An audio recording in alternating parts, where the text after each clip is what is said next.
How you feeling, Dom? That's a loaded question, Jenna. Well, I mean, it's been, we've had some time. Last week's episode, I think, was pretty heavy. As we, talked about how journalism, political journalism, I think the job that was done covering the well, obviously this election campaign and looking forward. So that was a lot. Yeah, I still have a lot of feelings about that, but Well, I think everybody still has a lot of feelings. I I mean, know. the reports that are coming out is that people from within the Beltway have a lot of feelings on both sides of the aisle about stuff that's happening. So, yeah, no.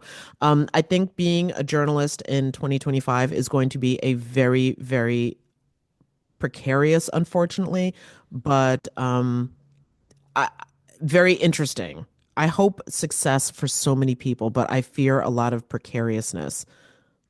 It goes back to how do you get paid? You know what I mean? Like how do you make money? Mm. How do you make money off in this industry when it seems to still be all burning up? But Well, speaking of making money, it sounds like our headlines have some suggestions that people have come up with. So let's start the show. Hi, I'm Jenna, And I'm Dom, and we're both award winning journalists. who've recently been laid off. Our industry is experiencing a seismic shift, and it's shed a lot of really good journalists. So, where does that leave us? Well, we're definitely laid off. And we're looking for new jobs, looking for what's left of the industry, and what to do next. And we're looking at all of it. So, if you're a fellow laid off journalist, a working journalist, or someone who admires the craft, we're looking to build community. Develop new skills, and try to figure out what just happened. Welcome to Laid Off and Looking.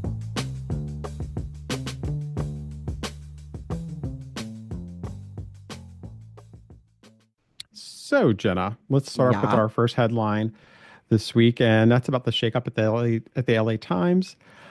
Billionaire owner Dr. Patrick Soon-Shiong announced this week that he plans to hire conservative and centrist voices for the paper's editorial board to create a more fair and balanced opinion section. Hold on, wait a second. Um, Isn't fair and balanced copyrighted? I'm kidding. I just I associate that with a different it's a network. yes, which is a former. I don't even think they use that anymore. They stopped using it a while ago. Oh, they Um, just gave up the ghost. Okay. I think though, yeah, I think so. Basically, the announcement follows the controversy move that remember we've been talking about over the past couple of weeks, which was how uh, Dr. Sun Young had basically blocked the old editorial board's endorsement of Kamala Harris for president. He kind of came clean and said this time that part of the reason why he did block it was because of her stance on Gaza. Mm, Um, so basically, that after that happened, it led to resignations, staff protests, people canceling their subscriptions. worst thing you could do So to a paper. yeah, and it kind of leaves the LA Times right now at this point where they're trying to figure out how to rebuild reader trust. So that's kind of where we're at right now with that. With no trust. Um, All right, let's with move no forward. trust. Well, no, but it's like you think about it. So I was looking up. So mind you, this some of the information in here is based off of a CNN article because they actually Mm, interviewed uh, the good doctor this on Tuesday this week, and basically he this is a direct quote from him, and it says somebody just picking up the paper, Gen Z today or something. I don't know would recognize that this is an opinion. This conflation of news and opinion of the news sometimes gets all mixed up. And I think that's part of the problem of why there's a reduction in trust of the press. So, honestly, kind of saying what we've been you saying. we've had this discussion with so many people that there is a confusion, a lack of media literacy Correct. in terms of what is opinion. My question for you, Jenna, is though, do you think by I don't know. I mean, I'm trying to be open to this idea. I do think it's good to always have a diversity of voices on your Hmm. board, especially you're talking about. But my concern is there ever going to be a way to give a fully balanced look to it? Like people can still, even when you have all the different voices, people can still say, well, because I disagree with what you're saying. Oh, well, first of all, I'm just people can poke holes in anything. I mean, I feel like human species are professional hole pokers, for God's sake. Like, hmm there's no way you could speak to a group of people and they're, okay, let me try this again. No group of people, no matter how big the group or how small the group is uniform in thought.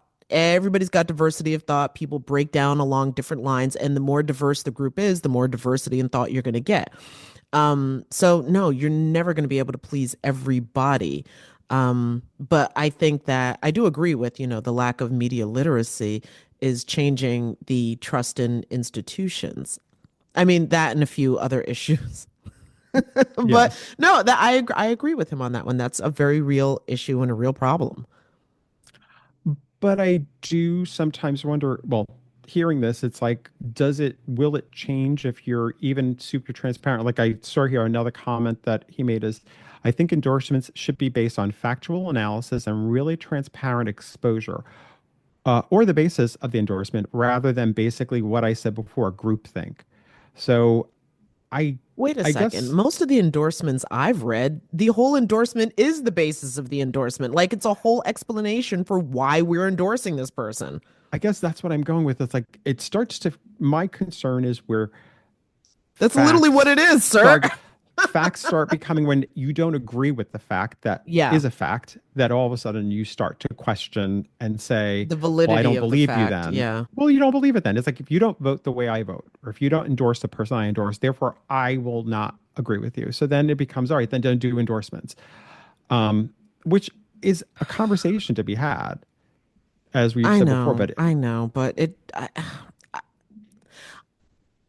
I think we have to be able to not like a fact, but not invalidate it. Like, mhm. I don't like the fact that it's been ridiculously dry in the Northeast, so much so that there's wildfires popping up all over the place. I don't like that fact, but it doesn't make it any less true. Mhm.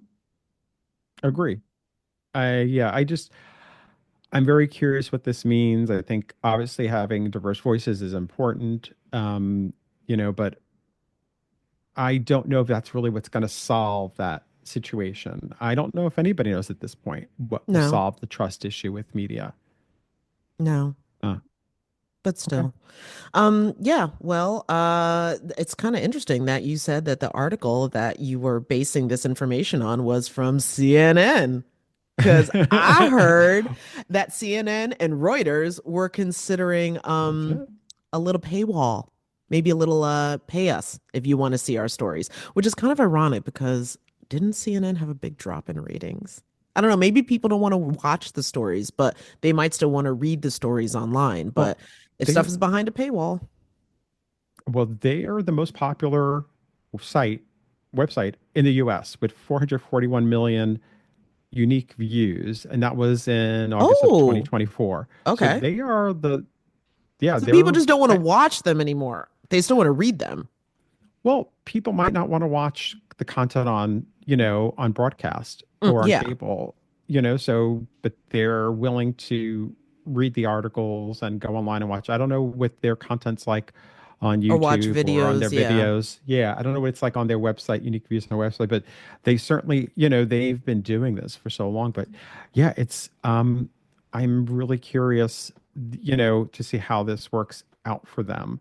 Uh, I guess it's going to be a slow burn right now. They're going to start off with like what a lot of websites do, where it's like, oh, you have a limited amount number of free articles that you can get from them, Hmm. and then after a certain point, they'll start charging you, right? Hmm. And then afterwards, yeah, I guess we'll just see how it plays out. Because I always wonder if every people are paying for everything. Like people don't want to pay. I mean, we've seen this happen over and over again. People don't want to pay for content. They No. just, you know, they occasionally will when they're forced to, but I do wonder And this is after a, they're hooked on something. and after they're hooked on something, Yeah. true. Um, do you see yourself, do you pay for a lot of content, in terms of like especially like News news content? media. Okay, so here's the thing. I do subscribe to my local newspapers, mostly because local news needs to live, for God's sake. So I do subscribe there. However, um, yeah, like I mean, I don't have subscriptions to the big papers, but also I have an excuse, okay? I'm unemployed, technically. So That's my thing. that's my excuse. I was doing more of that before But knowing. yeah, so I mean, I I don't know. I mean, maybe people will do it. And I guess it also depends on how they ratchet it up. You know what I mean? Like you can't immediately put everything behind a paywall. It's got to be like, some Hmm. stuff is behind a paywall, some stuff isn't. And then, maybe a little bit more stuff goes behind it and more stuff. So it's one big frog boiling in the pot scenario for like everything. Do you think though it's when we talk about, you know, is news for everybody?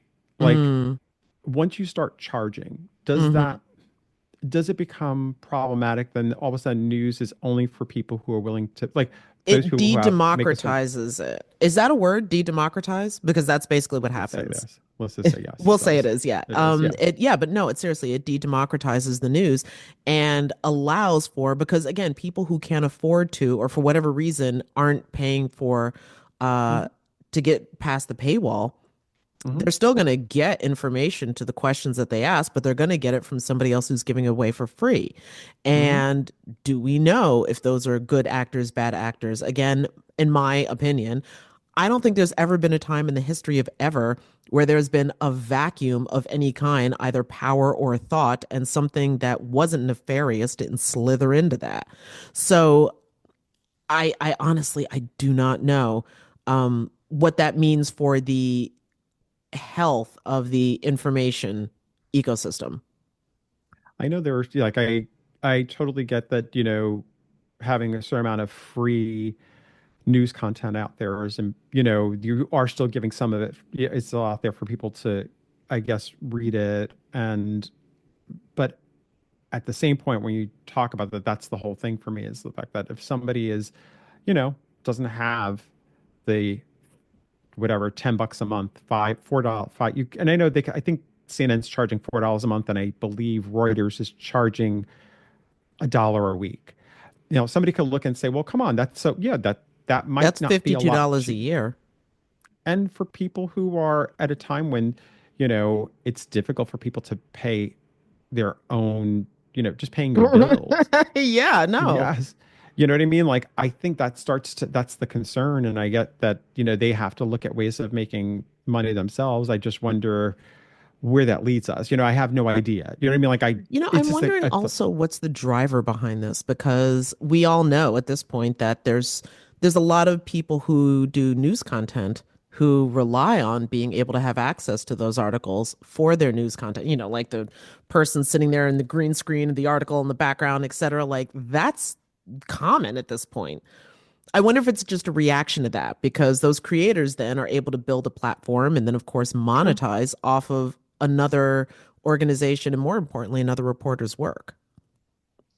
But you know, if you're but for them then to be able to pay that money, that's going to be fine. Like for them, they'll be fine if you're a content creator, if you're a TikTok, you know, news reader Hmm who takes other, let's say, uses CNN's articles to just read their articles, and I don't want to say pass it off as your own, but I think you know what I mean. Like it's like No, if I that's don't all think you're any of doing, those creators have ever passed that work off as their own. They're just able to build a platform using someone else's work. That's all. right? But at the same point, you know, I don't know.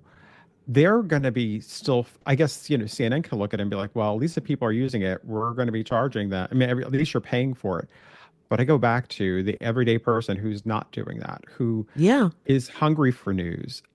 They kind of Yes, get and that's the penalized in this thing whole that like I process. think sometimes people when the public, they don't know and they don't want to know. Actually, no, people are really, really hungry for information. It's just where they're going to get it is where the problems start to come in. It's kind of a place where I think public media, a place that we both know very well about. But I mean, they really have always kept that kind of model of news is for everyone. Yeah. But I mean, do you even How see long something like before that they end up changing? putting stuff before behind a paywall? I don't know because I mean it's the whole mission of being a nonprofit would be my guess. That was always my understanding. Um, but I don't know. I mean, listen, market forces, free market forces demand what they demand. Yeah. Well, those are the headlines for the week, Jenna. All right. Well, anyway, speaking of paying for news, that leads directly into our our next interview. So stay tuned. Most people who found themselves in the dreaded layoff meeting received an explanation that went something like this: this has nothing to do with you. We think you're great. Yada, yada, yada. The budget. Now, different businesses have different stressors leading management to make these incredibly difficult decisions. But for those of us who've toiled passionately away in broadcasting, well, turns out there never really was a plan to shore up the business side of things. Yeah, that's great. Julia Barton is an executive editor, writer, producer, and reporter who has worked with industry powerhouses like PRX's The World, NPR member station WHYY out of Philadelphia, and Pushkin Industries. And she recently completed a fellowship at the Nieman Journalism Lab at Harvard, where she explored this very topic. We'd like to welcome Julia to the podcast. Thanks for having me. Absolutely. Thank you for joining us. So, first of all, quite the resume that you've got. And I'm sure I didn't even begin to scratch the surface, but you've taken a unique approach into your research into broadcasting and podcasting. So, how would you describe your work and what drew you to it? Well, I applied for this Nieman Fellowship in the hopes of better understanding my own business. I've been in the world of public radio and podcasting at this point 30 years, and I never kind of understood why things were done the way they were done, or kind of like where these habits of broadcasting and standards of broadcasting and the way, we all kill ourselves to do certain things. I never really understood kind of the origin story of all of that. It was very folkloric, just kind of like, this is the way we do things. Here's how you do it. And then you get so caught up in doing it that you just do it. But now, as an editor, I'm in the position of having to explain to other people who come from outside this world, people like writers, nonfiction authors, academics who want to make podcasts. I'm editing their scripts with them, and they're like, "Why? Why do you say this?" And I'm like, "Cause that's how it's done." And they're like not buying it. So, No, so that's I was so like, true. yeah. Yeah, it's really shoddy not to know the origin story of your own business, but you get so caught up with deadlines that, really wanted a chance to take a step out. And I'd kind of done it through stories, I'd like done a story for 99% Invisible more than 10 years ago called The Broadcast Clock, which was about, the sort of clock with all the segments in it that we have to follow in a live news magazine like All Things Considered, or this show that I edited called Weekend America. There are these hard time posts, and it's really difficult to assemble live, even if you have these pre-recorded elements, because it's down to the second. And it takes a level of discipline and coordination and hierarchy that really, it controls the rest of the business. It's much more important that you bring in a piece to the exact time, or the editor cuts it down to the exact time that's needed, than it is what the piece says. So my question in 2013 with Roman Mars was like, okay, here's this clock that many listeners are not aware even has the power that it does, because public radio tries to hide its presence. But what happens to our medium of audio when we don't even have to worry about a clock? And that was at the beginning of sort of podcasting becoming a popular medium. So that was fun, and I was fascinated by it, but I still didn't know the origin story of the actual broadcast clock itself. It was just a thing that I wanted to explain. So on this fellowship, I was able to finally have some time to go back and read scholarship about the history of broadcasting and start to understand all of that. And I loved it. Like, I just want to do that for the rest of my life, like, if I can, because I'm a big nerd. Listen, I feel like most people who listen to podcasts have that same type of feeling of being like, Hmm. because you have to. It's a medium that kind of you have to like listen, you use your imagination, you're listening to stories. It's not so well, I don't feel like it's gotten more popular, but still the people who followed it from the beginning, like it really is very niche. So, but Julia, let's go to the article that you wrote. That was the in 1924, the magazine contest, who's to pay for broadcasting and how. Um, it seems like a question that still is relevant to what we're dealing with today. Um, Hmm. how, explain a little bit about the contest and also how has this still not been, how we still are dealing with the same issue today.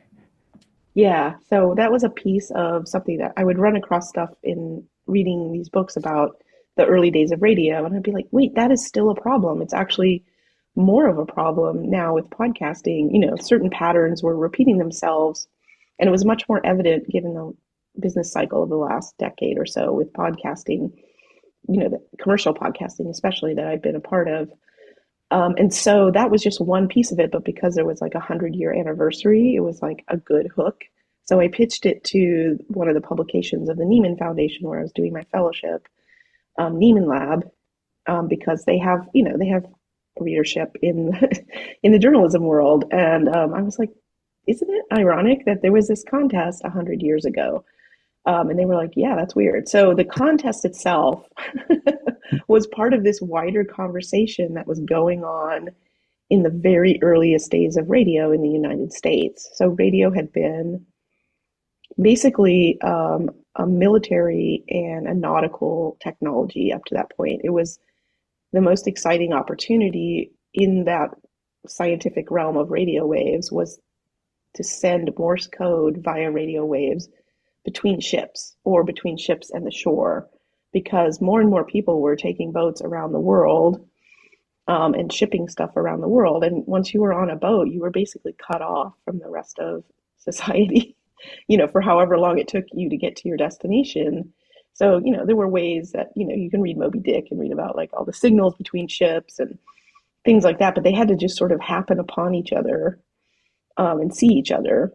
And it was also hard for ships to precisely locate themselves. So radio was like this technology that was gonna, save the world of shipping. But then people figured out during World War One, when the Navy had control of radio, they kind of made all the patent holders cooperate technologically, and it kind of supercharged the research in the medium. And people had kind of figured out how to use imprint voices and music on the radio waves, not just Morse code. And so once, the war ended and it went back to private hands, people were really excited about this, talking through the ether. They call it the ether. So that was like a miracle, like to be able to just, have this device and hear voices from all over the place, or Hmm. hear music just coming into your ears, was like nothing had ever existed like that in humankind. You couldn't see where the voices were coming from, but you felt like they were talking to you, and it was this amazing thing. So, the next thing was people wanted licenses to broadcast, and there was this rush of people applying to the government, the federal government, Department of Commerce, to get a license to like broadcast their church service, to broadcast their, farm reports, to just play music and just entertain people. Very little of it was about the news, but there was some of that too. Like people wanted to, broadcast election results or whatever. So there was like a rush to do that. And the big companies that had like built the technology, they were like, well, what's our profit going to be? And it was in selling the actual devices, the receivers to get radio. But even right away, they were like, wait a minute, what happens once everyone has a radio? We sold all the radios we're going to sell, basically. How is this going to get paid for? Because we're doing this for free. And it's not like a newspaper where, you pay to get it. It's not like a theater show where you pay for a ticket. It's even a telegram you pay for by the word. You pay for telephone calls by the minute. How are people going to pay for radio? And it was a real concern. Like they were not broke. they were making a ton of money off of just selling hardware, the radios. But that's what's fascinating to me reading this stuff is like they're really afraid of like what's next business wise. And so the professional magazine of the industry was sort of like, I think of it as the Wired magazine of its day. It was called Radio Broadcasting. They were like, well, we're going to figure this out once and for all. We're going to, put it out to, we're going to crowdsource an answer. So they decided to have this contest, and they announced it in summer of 1924. And the prize was going to be $500, which is like a lot of money. It's almost $9,000 now in our dollars. So like, they really wanted good ideas, and they wanted people to be motivated a lot of people to be motivated to send in ideas. So they got like thousands of entries.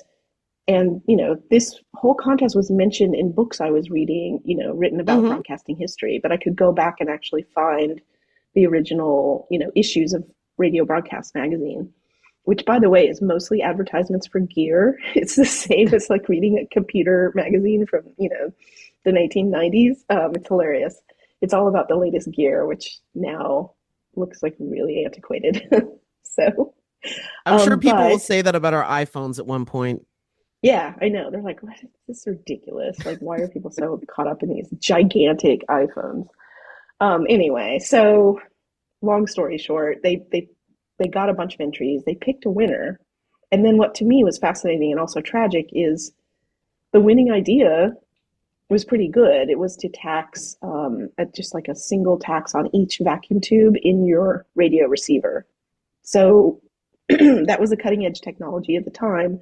If you wanted to receive and be able to tune to a bunch of different frequencies and get like good reception, you needed vacuum tubes. And the more vacuum tubes you had in your radio, the better reception you would get. So the idea was $2 tax per vacuum tube in your radio. And then that would go to a central fund, and then the federal government would administer that and then distribute that money back to the station so that they could pay for programming or whatever, pay for better transmitters. And I was like, that's not a bad idea. It's not that regressive, it's kind of a usage tax. And the winner, who seemed like he's very young, there's a picture of him in the article. He's just like, we pay for phone calls, we pay for theater tickets. This is, pay for the amount of stuff that you get. Pay, each user should, and then, maybe there's like amateurs who have to build their own radios, which you could do, and they wouldn't be taxed much or at all. So there was still a way to get radio without paying the tax. So it seemed equitable. And then the tragic part is, so he proposed this and everyone was like, that's the winner. And then they were like, and by the way, we don't think this is such a great idea. It was just the best one we got. And we're going to devote the next issue to why it will never work. So then you go to the next issue, and it's like they're all trashing him. And these are very powerful people punching down on this poor kid's idea who's won the contest. And their reasoning was, the tax is onerous. The people will rebel. They won't like it. The federal government should have no business in radio, which actually, they were like worried about censorship. And during World War I, there was a lot of censorship of the media. Like the post office was actually seizing publications that criticized the war effort. So I can kind of give them some credit for that. It wasn't just like libertarian ranting. It was like, this actually happened recently and we didn't like it. And we don't want to go back to that. So, okay. But there were like a lot of other reasons they were like, just like, this is bad. But they were also saying you can't advertise, you can't use the airwaves for advertising. It's a public trust. And that's different from now. That's very different from now. Yeah. Well, that's really different. But then they had no other ideas. They were like, let's just see what happens. And I was like, no, dudes, don't do that. Like, that's magical thinking. And that's where I got mad at them. No, that's completely okay. So a few things just so that like people grasp. So first of all, the kid's name was H.D. Kellogg Jr. of Hartford, Pennsylvania. Is that a coincidence name? Oh, Haverford, Pennsylvania. Excuse me to anybody in Pennsylvania. But was that a coincidence name, or was that like Kellogg as a, because it's spelled the same way pretty much? I know. I don't know if he's related. Like the editors at Nieman Lab were like, what happened to him? Like, and I couldn't find any much more about him. Maybe because he was using his initials. I don't know if Okay. he was with the Kellogg family, um, I but he just wonder kind of how many other disappeared. Kellogg's are there. Yeah, he disappeared from the internet in 1924 after this. But also, I don't blame him because, like, who wants to continue your public career when you win a prize and in the next month, the Secretary of Commerce and the head of the National Association of Broadcasters are all trashing your idea, and everybody's like, no, it'll never happen. Well, What yeah, a like you horrible win a prize whiplashing. that you guys asked for advice. I gave you an idea, and then you like publicly shame me. Oh, Yeah. oh, and they chose you And as the then, winner, and then they publicly shame you. yeah, and it was very competitive. And like the other ideas were like, let's print all the listings for all the things on the radio, and then we'll sell that to subscribers. And they also proposed pledge drives, basically like a month long fundraising effort. No. And then the most pathetic ones were like, some rich person will be persuaded to, pay for it. And I mean, even going back over so this bad. conversation, the seriously century-long lack of imagination. Yeah. I do want Yeah. to quote the piece though, because Okay. in touching on this, you did say that after, this poor Kellogg kid just got raked over the coals for his otherwise pretty decent sounding idea. You wrote, but rather than try to figure out a smarter way to fund public-minded, high-quality broadcasting, the men behind the radio broadcast contest decided the real winner should be nada, nothing. Quote, for the present, I think it's better to let things ride as they are, wrote columnist Ze Brook, I guess. Anyway, he wrote that in May of 1925. Just out of curiosity, what would you say is that dude's legacy then? I mean, he was a columnist and he was an industry guy, right? And a lot of the people at the time, I think it mirrors the internet in many ways, the rise of the internet. They were concerned with hardware and technology and how to make reception better. And that was considered, the public service. Like, this is a new thing. It should reach more people in a higher quality way. And they were really concerned about static. And so his preoccupations were elsewhere. And I don't know much about the guy, but like most of the columns I read were more by him were more about the industry.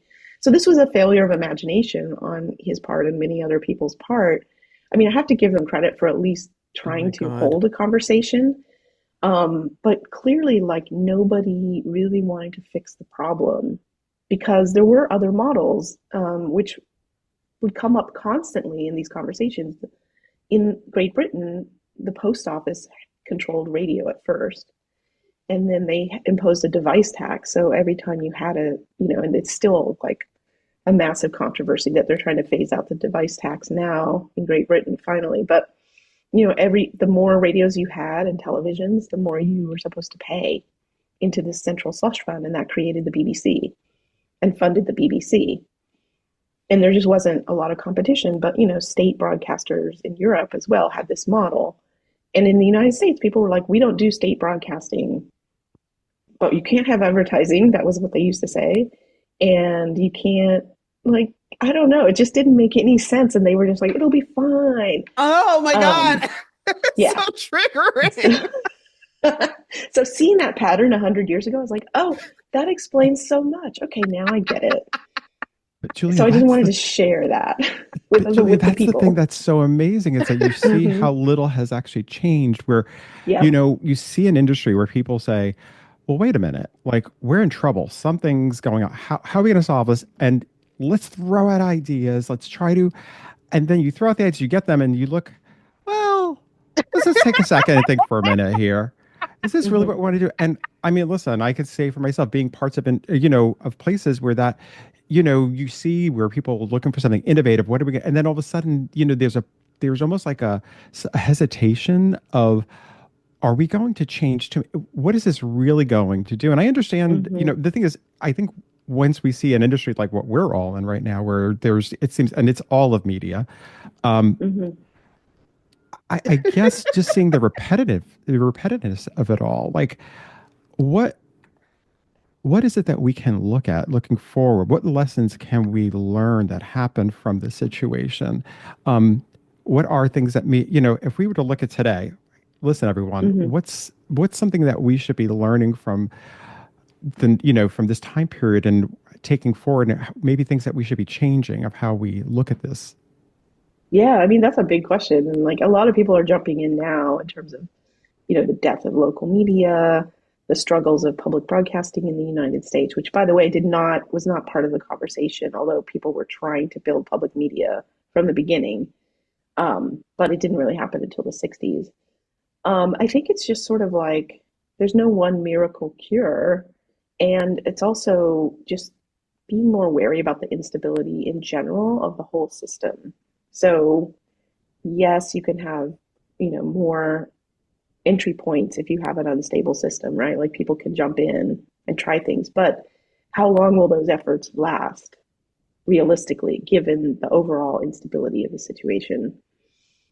Even something like cable TV, which really did solve for all of these problems, right? Like, not only did it have a subscriber base of people who paid kind of a lot of money to get stuff, but it also had ads on it. Like, they got everything they wanted with cable TV, broadcasters did, and yet it still couldn't last.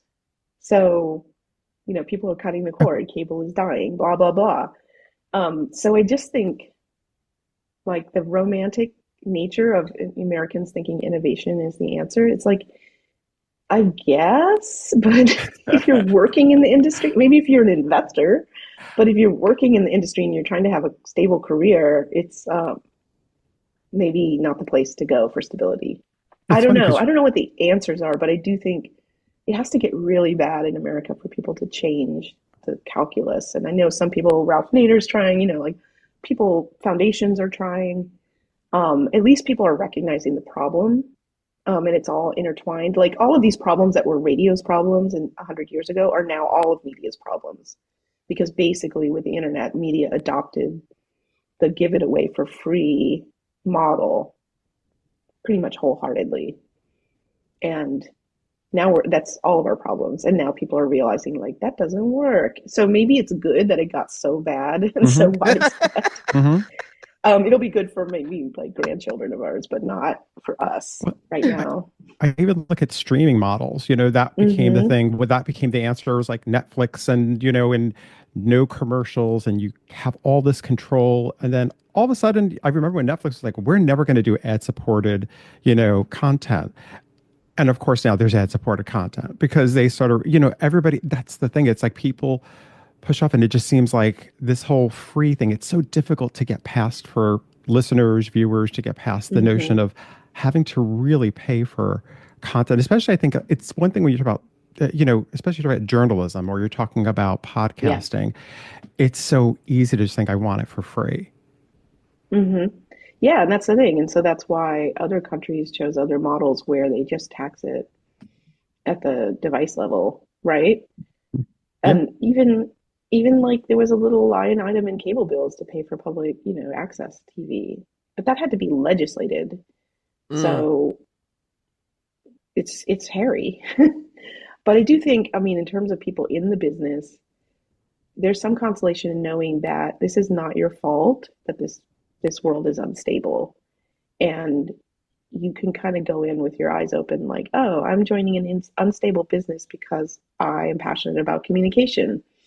And I'm just gonna see what happens, like see how long I can last, as opposed to being like, oh, I'm gonna believe everything my hiring manager tells me about how great my job is gonna be and how, I'm gonna have this 401k, and then being like bitter and angry 2 years later when you're laid off, and also feeling like it's your fault and there was something you could have done. So in a way, I find maybe some consolation in studying history because, you know, this instability, there were a lot of great people who came into radio, who maybe couldn't have broken into newspaper publishing or some other, or written books. And they found, they created new forms with it. So it was exciting and great. But then when television came along, they were all kind of tossed aside or, forced to go into a medium that they maybe didn't love as much. And radio was neglected. So I don't know. I see a lot of role models in terms of how to think and also the possibilities of what will happen if you choose a career in this business. And for me, maybe just because I'm older and I've been through, multiple layoffs, I'm like, okay, so I'm in this business. I'm not leaving. This is what I love, but there's a cost to doing what you love, and I'm paying it with my life and my children's future too. And people did that before, and that's just how it is. I know that's a little fatalistic. I do But support, it's real. ideas. Yeah, Yeah. it's real on the individual level, and then on the macro level, it's like, yeah, maybe we should be paying, some sort of power processing power tax on our devices. So like the more power fancy iPhone you have, the more you pay towards a central slush fund to support public media. I don't know. That's just like pie in the sky stuff, but like, why aren't we talking about this? We tried one model for 100 years, give it away for free, hope that advertising and subscribers and I don't know what, Kickstarter, Mm-hmm. I'm sorry, like that's just hilarious. begging. So we tried this idea to just give it away for free. We tried it, we gave it a Yeah. century, it didn't work out. Yeah, it's not working out so great right now. I mean, I think it did work out. It made people a lot of Yeah, money, and that's that was true. part Like of I the. think if you caught on like what Mhm. mid-century into I'd say at least the last like 20, 30 years, that was a great Yeah, time to be doing it.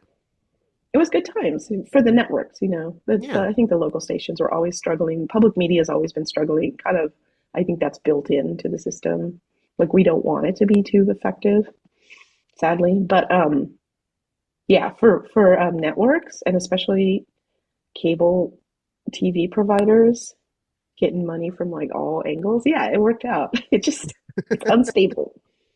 And now people, it's the people in the business who pay the price, and there's so much talent just like sitting around being underutilized, and it's just hard to see. It's just depressing.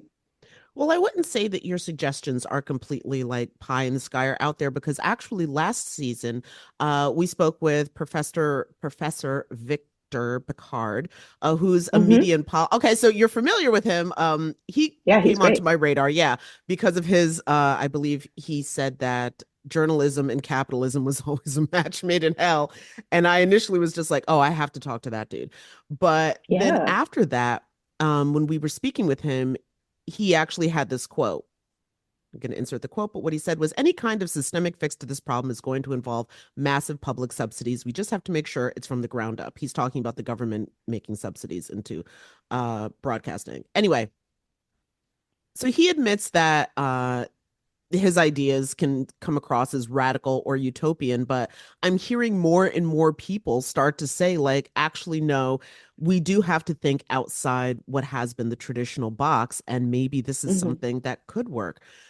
Do you Yeah. think that government set like it's kind of like the model of the BBC or something like that, that could be something that helps shore it up? Because one thing that has been very clear is that without strong journalism, and especially at the local level, that undermines democracy. And there's so much false information and manipulation, et cetera, flooding the market. And especially now as AI is about Mm-hmm. to just take off and fly away.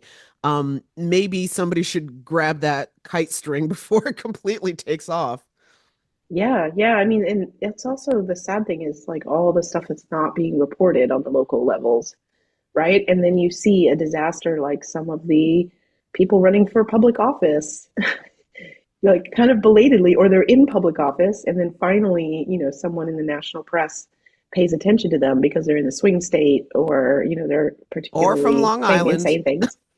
Yeah, they're saying insane things, and then finally they get the media attention that they should have gotten when they were first campaigning, but there kind of wasn't, you know, that the local press has been so eviscerated by this unstable profit, extraction model of journalism, coupled with the advertising market kind of cratering and all the disruptions of tech and blah blah blah.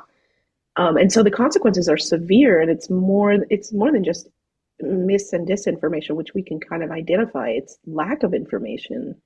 I'm editing Pushkin podcasts Against the Rules series with Michael Lewis, and this season we're reporting on sports gambling and the rise of internet, sports addictions and all of these things and all the consequences of it. And that is a story that's, it's getting more attention. But when it was first being legalized in all of these states after a Supreme Court decision in 2018, there were lobbyists in place that were working with our fantasy sports companies. And then they were, going back to the state capitals where they had been lobbying and then convincing legislators to legalize gambling in states. So there's about, I think, 23 states currently that have legalized sports gambling, and they advertise all the time. Anyway, one of the things that was sad to hear, but also I know it's true, is that there were no other media except for like the New York Times happened to pick a couple of state capitals to watch this effort unfold. There were no journalists watching while the legislators kind of like agreed with the the fantasy sports companies that wanted to get into gambling full time. They just gave them everything they wanted, and there were no watchdogs there to really witness. So it's that lack of witnessing that is very depressing to me as a journalist. And you see it in authoritarian countries. They're just like, well, these pesky eyewitnesses need to go away. The people who run the countries where they've destroyed the media also don't know what's going on in their own countries because they have made it so hard to be a journalist. So we have a version of that that's like not as authoritarian, but the same consequences, which is like nobody's watching. Nobody is making a living watching what's happening in places where there need to be witnesses. So that's a dire situation you can get in with an unstable model for journalism. It's kind of the same consequences as authoritarianism. It's just a different way to get there, and that's bad. So I think finally, I think we can agree that that's definitely bad. But yeah. there's more than one path to authoritarianism. My God. Yeah. So Julie, yes. Go ahead. Oh no, I was gonna say. So do you? So should the contest be opened up again? I mean, is this something that we should be talking about again? And is that something that we should be opening up? Do you think? Yeah, I mean, the question still is valid, right? Yeah. Oh, totally. Who should be paying for broadcasting? Do you but you can take it. You can take it wider. Do you? Oh, okay. How so? Well, because now it's like who pays for the article that you're, reading on the New York Times? Who's paying for that little newsletter? Who's paying? Like, I get asked for money all the time now, and I feel like an asshole just like reading all these blogs because I'm like, I'm maxed out on the subscriptions, so everyone knows that feeling, right? And I don't want to create a Substack for that very reason, because I don't want to have to beg for money all the time when I know that my peer group doesn't have any, So I think everyone understands this problem. It's just the lack of imagination. So something like a contest can open up possibilities if you're just invited. I think the question is who will implement, and that's what has to be. Like, they didn't really have a plan to lobby for this solution. They didn't really seem to want a solution. And maybe that's just because, the medium was in its infancy and they just thought, like, why get in the way of all the greatness to come, Whereas I think in Europe, it was a very different conversation. They were just like, this is big. We need to be, as, the post office or whatever. We need to be feel in like charge we of should this. take maybe e pluribus unum and put move fast and break things on the money. Right? No. That Yeah, seems and the to people be who the are vibe. broken. We'll figure it out later. We'll figure it out later. Yeah. Well, before we let you go, we ask all of our guests the same ending question, and that is, despite all of the challenges and the understanding that this is an unstable career path, why did you choose to be a journalist? I just enjoy like a career that gives me excuses to figure things out that I don't understand. So I grew up in Dallas, Texas, and I was just going through all my files. I'm like trying to send them to archives because I'm not reporting so much from Dallas anymore. But the fact that I got to be a journalist and like understand all of these things that nobody talked about in the city, because it was very much a forward-looking city with like oh no, no, no, let's not talk about the assassination. Like, let's not talk about slavery. Let's not talk about all these things. Like, that was a long time ago. I'm like, being a journalist kind of in the historian mode helped me process and understand the place where I grew up. So it's a way of saying like, no, stop. Like, let's talk about this stuff. And so I feel like this broadcasting story is like another one of those. It's like there's a mystery, this sort of like forgotten, half forgotten, just like bullshit story that we're asked to accept. And being a journalist gives you a chance to be like, I don't accept that. I know there's something more to this. So that's why I can't stop doing that. And I enjoy editing other people too. It's just like helping them, asking questions as they're, drafting their podcast scripts or their stories to be like, oh, this raises a question. Let's find out more, or like there's a question lying right here or an observation that we can bring to the front and help listeners like understand the world better. So I just enjoy that. I'm just pesky that way No, about I love that.